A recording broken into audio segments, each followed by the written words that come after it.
Hello everyone and welcome to our channel. कैसे हैं आप सब लोग? आई होप सब अच्छे होंगे। स्टार्ट करते हैं हमारा आज का टॉपिक। तो आज का टॉपिक है जो मेरी फ्रेंड ने मुझसे पूछा था, पहला टॉपिक कि मेरा बेटा अब 6 महीने का हो गया, मैं उसे क्या खिलाऊं क्या पिलाऊं, मैं बहुत कंफ्यूज हूँ क्योंकि डॉक्टर्स कुछ कहते हैं और जब मैं पेरेंट्स से या अपने फैमिली मेम्बर से बात करती हूँ फ़ोन पे तो वो लोग कुछ और बताते हैं। तो मैं बहुत समझ में नहीं आ रहा है कि मैं क्या करूँ। मैं अगर आपको बताऊं तो 6 महीने तक मैंने अपनी बच्ची को पानी की एक बूंद भी नहीं दी थी।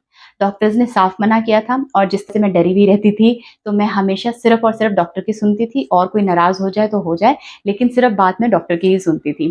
तो डॉक्टर्स ने कहा था कि आपको एक बूंद पानी भी नहीं पिलाना है, सिर्फ ब्रेस्ट फीडिंग करवाना है, उसके अलावा कुछ भी नहीं। हमारे बुजुर्ग कहते हैं कि बच्चा जब पैदा होता है तो चांदी की चम्मच में उसको शहद चटा दो, लेकिन ऐसा बिल्कुल नहीं करना चाहिए। और 6 महीने के बाद मैंने अपनी बच्ची को दाल का सूप देना शुरू किया था और उसमें भी आधा चम्मच घी, आधे से भी बहुत कम, क्योंकि उसको इतना सा सूप लगता था थोड़ा-सा, तो आधे से भी कम घी और उसमें हल्का-सा हींग का पाउडर, वो सबसे ज़्यादा ज़रूरी है क्योंकि इस वक़्त बच्चे को ना गैस का प्रॉब्लम बहुत होता है। हींग से क्या ये प्रॉब्लम जो है अवॉइड हो जाता है।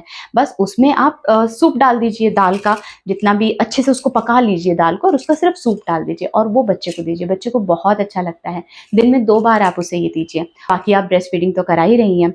उसके अलावा अगर वेजिटेबल्स की बात करूँ तो जो पोटैटो होता है वो बच्चे के वज़न बढ़ने में भी बहुत फ़ायदेमंद होता है। तो आप पोटैटो को अच्छे से उबाल लीजिए और उसे अच्छे से मैश कर लीजिए और वो अपने बच्चे को दीजिए। देखिए कुछ लोग क्या करते हैं, नमक को हल्का-सा स्प्रिंकल करके डाल देते हैं, आप डाल सकते हैं। मैंने नहीं दिया। मैंने अपनी बेटी को 1.5 साल तक नमक बिल्कुल नहीं दिया और ना जैगरी पाउडर ना शुगर, मैं उसको बिल्कुल नहीं देती हूँ आज भी। आप देख लीजिए अपने हिसाब से, लेकिन हल्का-सा अगर स्प्रिंकल करना चाहें नमक को तो आप कर सकते हैं। और इसके अलावा आप उसको खिचड़ी दे सकती हैं, मतलब कि जो हरी छिलके वाली दाल होती है ना, मूँग दाल जो होती है, आप उसकी खिचड़ी बना के दे सकती हैं। उसमें देखिए क्या करना है आपको कि चावल की क्वांटिटी बिल्कुल कम लेनी है और दाल जितना ज़्यादा हो सके दाल लेनी है आपको।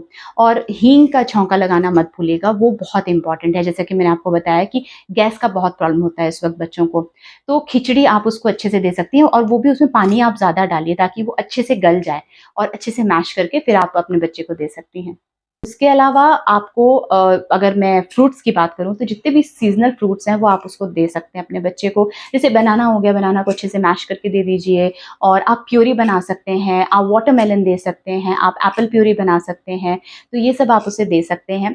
उसके अलावा आप ओट्स दे सकते हैं, दूध में ओट्स को अच्छे से उबाल लीजिए, वो उसे दे दीजिए, लेकिन अच्छे से वो उबला हुआ होना चाहिए। अगर अच्छे से नहीं उबला है तो उसको अच्छे से उबाल लीजिए, मैश कर लीजिए, फिर अपने बच्चे को दीजिए। और कुछ लोग सेरेलैक भी देते हैं, तो आप सेरेलैक भी घर पे भी बना सकते हैं, वो आप उसे दे सकते हैं। पर मैं सच बताऊँ, मैंने अपनी बेटी को सेरेलैक नहीं दिया और उसे पसंद भी नहीं आया था। मैंने 1-2 बार ट्राई किया, तो उसके बाद मैंने उसको कभी सेरेलैक दिया ही नहीं। तो ये सारी चीज़ें आप अपने बच्चे को दे सकते हैं और ये सारे आपके बच्चे के वज़न बढ़ने में भी हेल्पफुल होते हैं और उसको टेस्ट भी बहुत अच्छा लगेगा। और जिस तरह से वो ब्रेस्ट फीडिंग भी करता है, तो वो तो आप उसको कंटिन्यू ही रखिए प्लीज़। ब्रेस्ट फीडिंग बहुत ज़्यादा इम्पॉर्टेंट है। एक्सपीरियंस नहीं होता है पहली बार में, और मैं अच्छे से समझ सकती हूँ क्योंकि मैं भी जब पहली बार माँ बनी थी तो मुझे बहुत डर लगा रहता था क्योंकि बिल्कुल एक्सपीरियंस नहीं था। फैमिली से दूर ही रही थी हमेशा, स्टडीज़, जॉब, हर चीज़ के लिए, तो मैं बहुत डरी हुई रहती थी। तो मेरी फ्रेंड जब भी मुझसे कोई सवाल करती है तो अब मैं उसे बड़ा रिलैक्स होके चीज़ें बताती हूँ। तो मैं सोचती हूँ कि यार मेरी तरह और भी तो ऐसी लेडीज़ होंगी या मेरी जैसी फ्रेंड है उसकी तरह भी तो और ऐसी होंगी माएँ जो डरी हुई रहती होंगी। तो उसने मुझे कहा कि तुम एक डेडिकेटेड चैनल इस पे बनाओ जिस पे ओवरऑल हर चीज़ का जवाब मिल जाए।